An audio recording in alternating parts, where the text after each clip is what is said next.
ಬೇಸೂರಲ್ಲಿ ಅಂದರೆ ಬೇಸೂರು ಅನ್ನೋ ಊರು ಅದು ಸಾಗರ ತಾಲೂಕಿಗೆ ಬರ್ತಕ್ಕಂಥ ವಿಷಯ. ಬೇಸೂರಲ್ಲಿ ಒಂದು ಅಣು ವಿದ್ಯುತ್ ಸ್ಥಾವರವನ್ನು ಸ್ಥಾಪನೆ ಮಾಡಬೇಕು ಅಂತೇಳಿ ಸೆಂಟ್ರಲ್ ಗೌರ್ಮೆಂಟಿನ ಆದೇಶದ ಮೇರೆಗೆ ರಾಜ್ಯ ಸರ್ಕಾರದ ಮುಖ್ಯ ಕಾರ್ಯದರ್ಶಿಗಳು ನಮ್ಮ DC ಅವರಿಗೆ ಒಂದು ವಿಡಿಯೋ ಕಾನ್ಫರೆನ್ಸ್ ಮುಖಾಂತರ ಮಾತಾಡಿದ ಸಂದರ್ಭದಲ್ಲಿ ಒಟ್ಟು 5 ಜಿಲ್ಲೆಗಳನ್ನು ಗುರುತು ಮಾಡ್ತಾರೆ. 5 ಜಿಲ್ಲೆಗಳಲ್ಲಿ ಅಣು ವಿದ್ಯುತ್ ಸ್ಥಾವರವನ್ನು ಮಾಡಬೇಕು ಅಂತೇಳಿ. ಆ 5 ಜಿಲ್ಲೆಯಲ್ಲಿ ಫಸ್ಟು ಬಿಜಾಪುರ ಜಿಲ್ಲೆಯ DC ಜೊತೆಗೆ ಕಾನ್ಫರೆನ್ಸ್ ಕಾಲ್ ಆಗುತ್ತೆ. ಆವಾಗ ಅವ್ರ ಜೊತೆಗೆ ವರ್ಚುವಲ್ ಮೀಟಿಂಗ್ ಮಾಡಿದಾಗ ಅವ್ರು ಹೇಳ್ತಾರೆ, ಇಲ್ಲ ಸ್ವಾಮಿ, ನಮ್ಮಲ್ಲಿ ಡ್ಯಾಮ್ ಇದೆ, ಇಲ್ಲಿ ಎಲ್ಲ ರೈತರುಗಳು ಜಮೀನು ಮಾಡ್ಕೊಂಡು ಭತ್ತ ಬೆಳೀತಾ ಇದ್ದಾರೆ, ಹಾಗಾಗಿ ನಮ್ಮಲ್ಲಿ ಜಾಗ ಇಲ್ಲ ಅಂತ ಅವರು ಕ್ಲಿಯರ್ ಕಟ್ಟಾಗಿ ರಿಜೆಕ್ಟ್ ಮಾಡ್ತಾರೆ. ಎರಡನೇದು ರಾಯಚೂರು DC ಅವರು ಕಾಂಟ್ಯಾಕ್ಟ್ ಮಾಡ್ತಾರೆ. ಅವರು ವರ್ಚುವಲ್ ಮೀಟಿಂಗಲ್ಲಿ ಕೂಡ ಅವರು ಇದೇ ರೀತಿಯಾಗಿ ಆಲ್ಮಟ್ಟಿ ಅಣೆಕಟ್ಟು ಇರೋದು ಕೂಡ ನಮ್ಮಲ್ಲಿ ಯಾವುದೇ ಕಾರಣಕ್ಕೂ ಮಾಡಬಾರ್ದು, ಜಾಗ ಇಲ್ಲ ಅಂತ ಅವರು ಕ್ಲಿಯರ್ ಮಾಡ್ತಾರೆ. ನಮ್ಮ ಶಿವಮೊಗ್ಗ DC ಅವರಿಗೆ ಅವರು ವರ್ಚುವಲ್ ಮೀಟಿಂಗ್ ತಗೊಂಡಾಗ ಇವರು ಹೇಳ್ತಾರೆ, ಸಾಗರ ತಾಲೂಕು ಆವಿನಹಳ್ಳಿ ಹೋಬಳಿ ಬೇಸೂರು ಗ್ರಾಮದಲ್ಲಿ 2150 ಎಕರೆ ಇದೆ, ಆವಿನಹಳ್ಳಿ ಹೋಬಳಿಯವರೆಗೆ 3500 ಎಕರೆ ಇದೆ ಅಂತೇಳಿ ಇವರು ಸರ್ಕಾರದ ಗಮನಕ್ಕೆ ತರ್ತಾರೆ. ತಂದ ನಂತರದಲ್ಲಿ ಅದನ್ನು ಮೌಖಿಕವಾಗಿ ತಹಸೀಲ್ದಾರ್ ಮುಖಾಂತರವಾಗಿ ಅದನ್ನು ಏನು ಹೇಳಬೇಕಂದ್ರೆ ಸರ್ವೆ ಅಂದರೆ ಈ ಬೋರ್ವೆಲ್ಗಳನ್ನು ಕೊರೆದು ಭೂಮಿಯ ಸಾಯಿಲನ್ನು ಚೆಕ್ ಮಾಡೋದಕ್ಕೆ ಪರ್ಮಿಷನ್ ಕೊಡಿ ಅಂತೇಳಿ ಆದೇಶವನ್ನು ಮಾಡ್ತಾರೆ. ಆ ಸಂದರ್ಭದಲ್ಲಿ ಆ ವಿಷಯ ನಮಗೆ ಹೊರಗಡೆ ಬರುತ್ತದೆ, ವಿಷಯ ಗೊತ್ತಾಗುತ್ತೆ. ನನಗೂ ಪರ್ಸನಲ್ ಆಗಿ 21ನೇ ತಾರೀಕು ಮಧ್ಯಾಹ್ನ 12 ಗಂಟೆಗೆ ನನಗೆ ವಿಷಯ ಮೊದಲನೇದಾಗಿ ನನಗೆ ಗೊತ್ತಾಗುತ್ತೆ. ಅದ ನಂತರದಲ್ಲಿ ಪತ್ರಿಕೆಯಲ್ಲೂ ಕೂಡ ಒಂದು ಅರ್ಧ ಗಂಟೆಗೂ ಒಂದು 2-3 ಪತ್ರಿಕೆಯಲ್ಲೂ ಬರುತ್ತೆ ವಿಷಯ.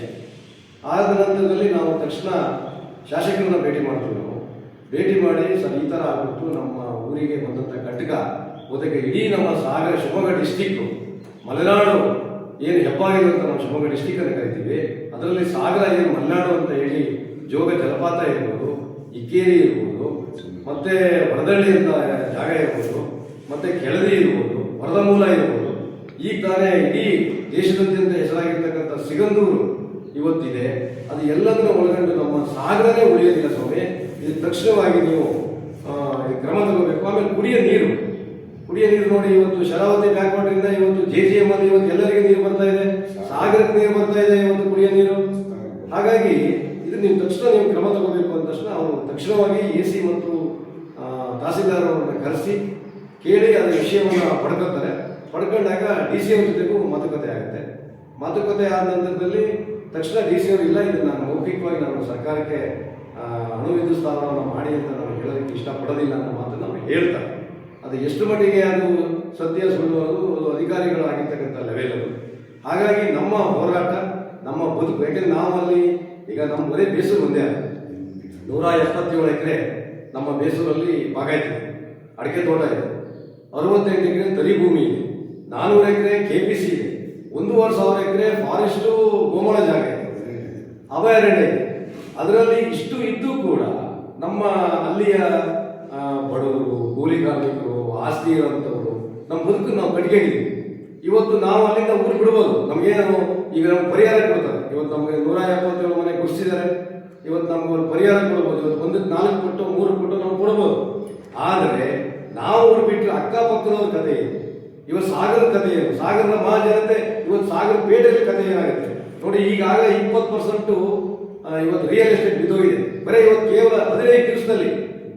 ಈಗ ಉಪನಾಯಕ ಸರ್ಕಲ್ನಿಂದ ಫಸ್ಟ್ ಅಂತೇಳಿ ಸಾಗರ ತಾಲೂಕು ಬೇಸೂರು ಗ್ರಾಮದಲ್ಲಿ ಸ್ಥಳವನ್ನು ಗುರುತು ಮಾಡಿದ್ದಾರೆ.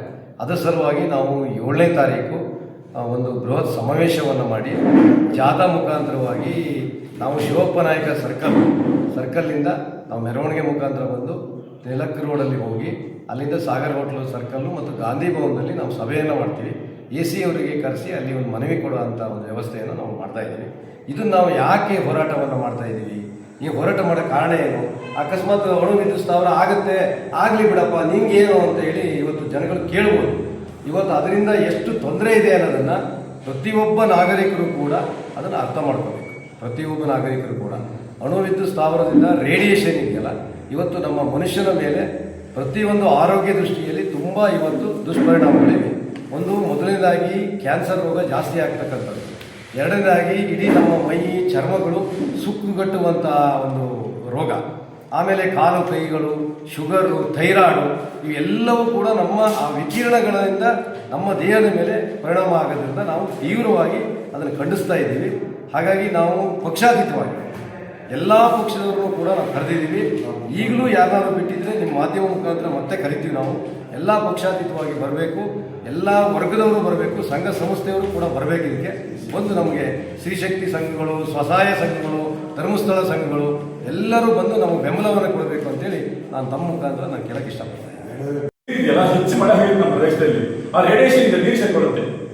ನೀರು ಸೇರ್ಕೊಂಡಾಗ ಇಲ್ಲಿ ನೋಡಿ ಯಾಕೆ ಕ್ಯಾನ್ಸರ್ ಹೊಟ್ಟೆ ತುಂಬ ನಮಗೆ ಅದರ ಸಣ್ಣ ಬಿಂದು ಇದ್ರೆ ನನಗೆ ವೈದ್ಯಕ ಯಾರು ದ್ವೇಷ ಇಲ್ಲ. ಈಗ ಯೋಚನೆ ಮಾಡಿಲ್ಲ ನನಗೆ.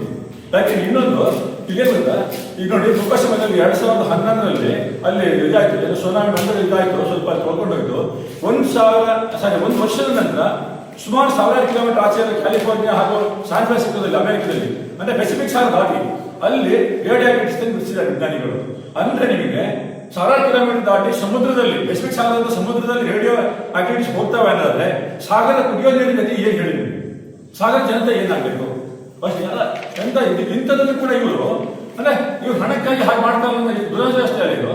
ಆಮೇಲೆ ಇನ್ನೊಂದು ಹೇಳ್ತೀನಿ, ಇಡೀ ಭಾರತದಲ್ಲಿ ಯಾವುದೇ ಒಬ್ಬ ಮಲ್ಟಿನ್ಯಾಷನಲ್ ಅಥವಾ ಈಗ ಏನು ಅದಾನಿ ಅಂಬಾನಿ ಅಂತ ಕಂಪನಿಗಳು ಆಡ್ತಾ ಇದ್ದಾರೆ ಬಿಟ್ರೆ, ಅವ್ರು ಪ್ರಾಜೆಕ್ಟ್ ಮಾಡ್ತಾ ಬಿಟ್ರೆ ಇವರೆಲ್ಲರೂ ಕಾಲ್ ತಗೊಂಡು ಅದೆಲ್ಲ ಬಿಡ್ತಾ ಇದ್ದಾರೆ ಇಲ್ಲಿ.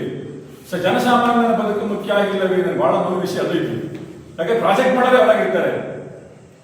ಇವರೇನು ನಮ್ಮ ಯಾವುದೇ ಇವರು ಆಳ್ವಿಕೆ ಕೂಡ ನಮ್ಮ ಹಿತಕ್ಕಾಗಿ ನಮ್ಗೆ ಅನ್ಸೋದಿಲ್ಲ. ಇವರು ನಮಗೆ ಮಾತಾಡ್ತಾರೆ, ಓಟಿಗಾಗಿ ಮಾತಾಡ್ತಾರೆ ಅಷ್ಟೇ, ನಮ್ಮ ಕಿವಿ ಮೇಲೆ ಹೂಬಿಡ್ತಾರೆ. ಹಾಗೆ ಮಾಡೋ ಇದಾಗ್ತದೆ.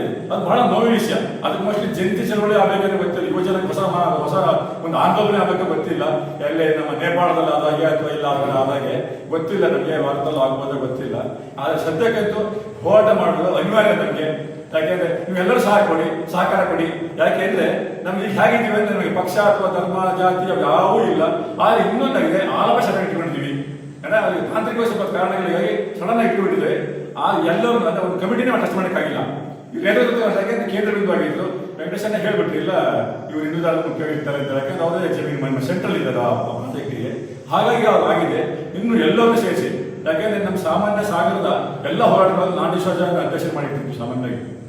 ಸಾಮಾನ್ಯವಾಗಿರ್ತೀವಿ ಹಾಗೆ ಮಾಡ್ತೀವಿ. ಪ್ರಸನ್ನ ಕಾಂಟ್ಯಾಕ್ಟ್ ಮಾಡಿದ್ದೀನಿ.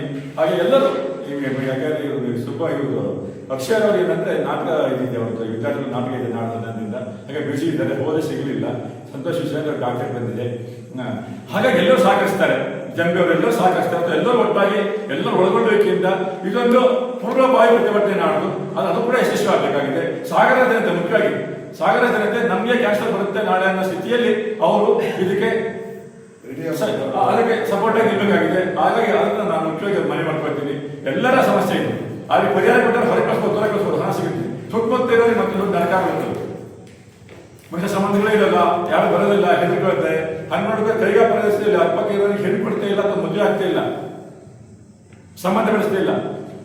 ಹಾಗಾಗಿ ಅದು ಆಗಬೇಡ, ನರಕ ಆಗಬೇಡ. ನಮ್ಮ ಮಲೆನಾಡಿದೆಯಲ್ಲ ಅಥವಾ ಪಶ್ಚಿಮ ಘಟ್ಟ ಒಂದು ವಿಶೇಷವಾದ ವರ ಅದು ನಮಗೆ. ಅದು ನೋಡಿ ಅದ್ರ ಬಗ್ಗೆ ನಾನು ಈಗ ಹೇಳಲಿಕ್ಕೆ ಅವಕಾಶ ಇಲ್ಲ, ಸಮಯ ಇಲ್ಲ. ಇನ್ನೊಂದ್ಸರಿ ಮಾತಾಡೋಣ.